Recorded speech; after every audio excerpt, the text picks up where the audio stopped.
South ఇండియాలోని అతి తక్కువ ధరలకి రత్నాలనందించే ఏకైక సంస్థ 6JVR. మిత్రులారా, ఈరోజు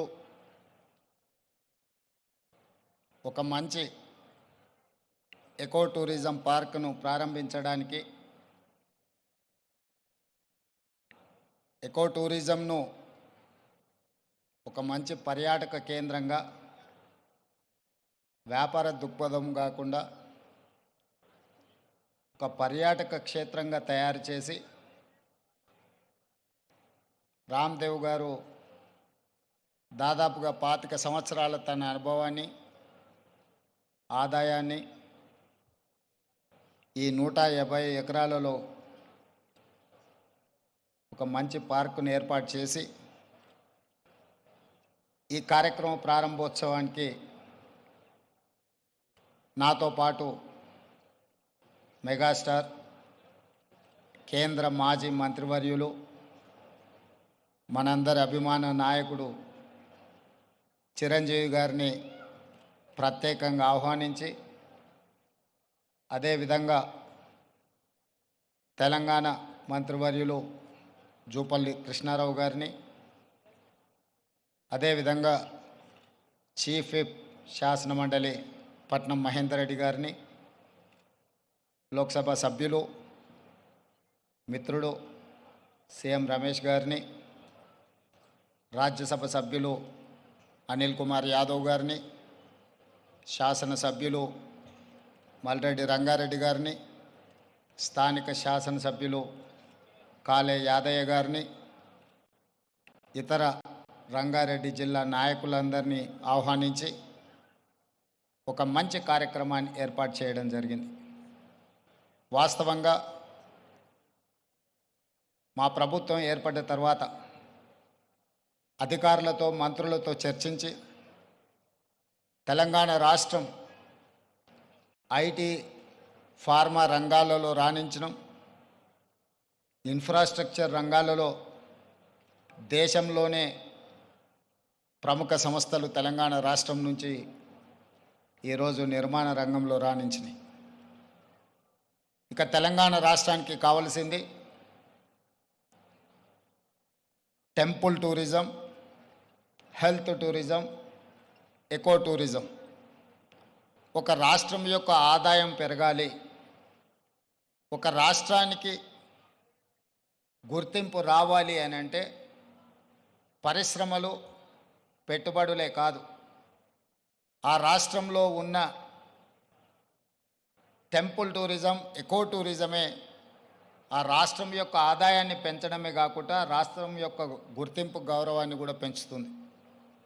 ఈరోజు మనకు సంబంధించిన మిత్రులు కావచ్చు, బంధువులు కావచ్చు, చాలామంది వాళ్ళ పిల్లల పెళ్ళిళ్ళు చేయాలన్నా, శుభ కార్యక్రమాలు ఏమైనా చేయాలి అని అంటే మన ప్రాంతం కాకుండా రాజస్థాన్కో లేకపోతే ఇతర దేశాల్లోకి వెళ్ళి అక్కడ కార్యక్రమాలు చేసుకుంటున్నారు.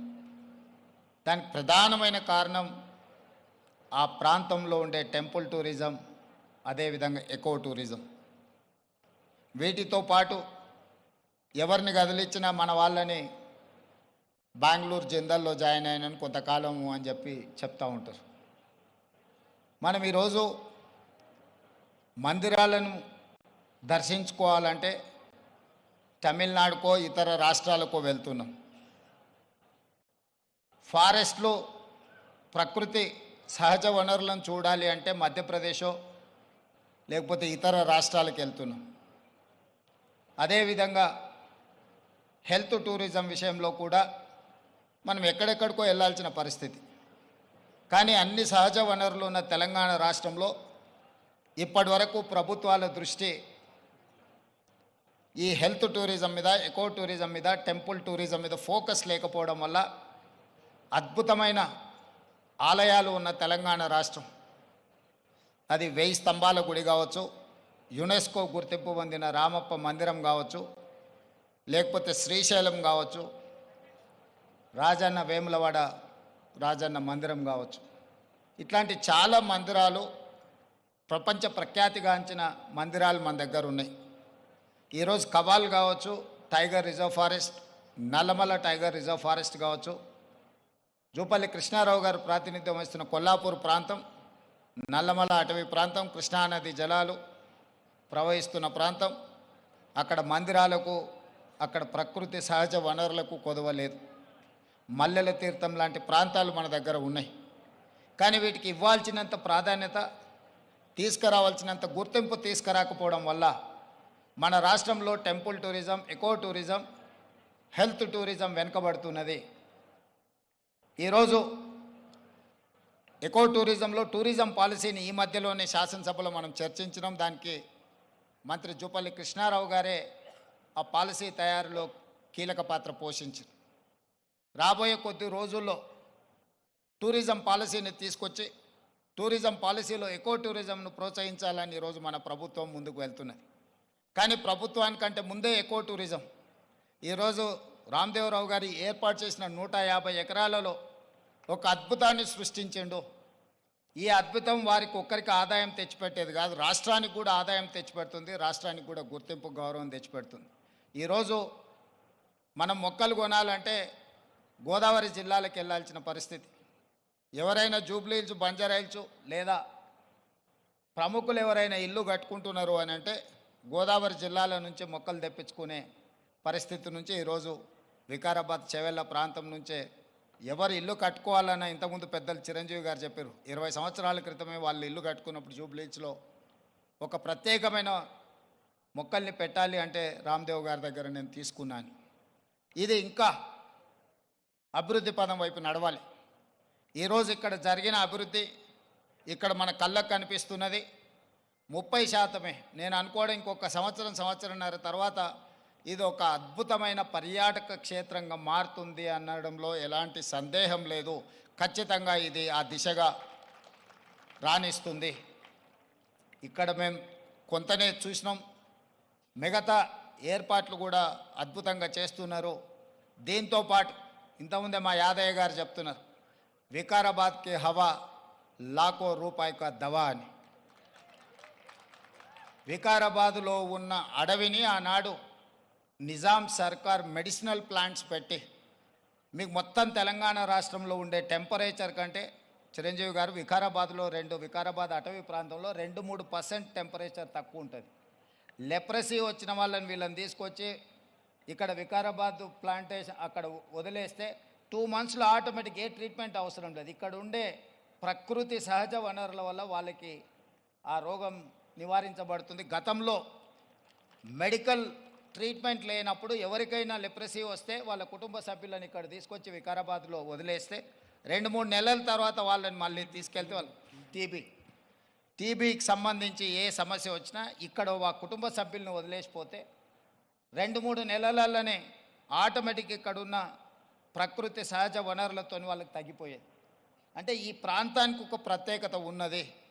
అందుకే ఈరోజు జిందాల్ లాంటి వాటికి ఎక్కడికో వెళ్ళడం కాదు, ఇక్కడనే పెద్ద పరిశ్రమలకు సంబంధించిన వ్యక్తులు తొందరలోనే ఇక్కడ పెద్ద ఎత్తున ఏర్పాటు చేయబోతున్నారు వికారాబాద్ ప్రాంతంలో. మొన్ననే దావోస్లో అగ్రిమెంట్ చేయడం జరిగింది. తొందరలో వికారాబాదు ప్రాంతాన్ని ఎకో టూరిజంలో పూర్తి స్థాయిలో అభివృద్ధి చెయ్యాలని ప్రభుత్వం ఏదైతే అనుకుంటుందో ఒక అడుగు ముందు ప్రభుత్వానికంటే రామ్దేవ్ గారు వేసి ఇంత మంచి వ్యవస్థని ఇక్కడ ఏర్పాటు చేసిండు. తొందరలో ఈ ప్రాంతం యొక్క అభివృద్ధికి ఇది ఒక ప్రాతిపదిక అవుతుంది. అందుకే ఈరోజు ఈ నిర్వాహకులను, రామ్దేవ్ గారిని మనస్ఫూర్తిగా తెలంగాణ రాష్ట్ర ప్రభుత్వం అభినందిస్తుంది. ఇంకా రావాలి ఇట్లాంటి పర్యాటక క్షేత్రాలు. ఇదొక వ్యాపార కేంద్రంగా కాకుండా పర్యాటక క్షేత్రంగా కూడా రాణిస్తుంది అనడంలో ఎలాంటి సందేహం లేదు. ఈరోజు నాతో పాటు చిరంజీవి గారు, సీఎం రమేష్ గారు, మా మంత్రులు, శాసనమండలి సభ్యులు, శాసనసభ్యులు అందరు రావడం, ఇట్లా కార్యక్రమం రోజువారీగా ఎన్నో రాజకీయ కార్యక్రమాలలో పాల్గొంటుంటాం. కానీ ఈ కార్యక్రమంలో పాల్గొనడానికి ఒక ప్రత్యేకత ఉన్నది. ఈ ప్రత్యేకత రాష్ట్రం యొక్క ఆలోచనకు అనుగుణంగా ఉన్నది. ఈరోజు రాష్ట్ర ప్రభుత్వం ఏదైతే ఎకో టూరిజం పాలసీలో ఇలాంటి పార్కులు మేము డెవలప్ చేయాలనుకుంటున్నామో రాబోయే రోజుల్లో ఖాళీ వరి పండించడమే కాదు, ఇతర కమర్షియల్ క్రాప్స్ వైపు ఈరోజు వనాలు, ప్రకృతి వనాలను పెంచడానికి కూడా రైతులను ప్రోత్సహించడానికి ప్రభుత్వం వైపు నుంచి ప్రణాళికలు ఉన్నాయి. వాళ్ళందరికీ కూడా ఇలాంటి వ్యాపార కేంద్రాలు ఉంటే రైతులు పెంచే మొక్కల్ని కొనుగోలు చేయడానికి అవకాశం ఉంటుంది.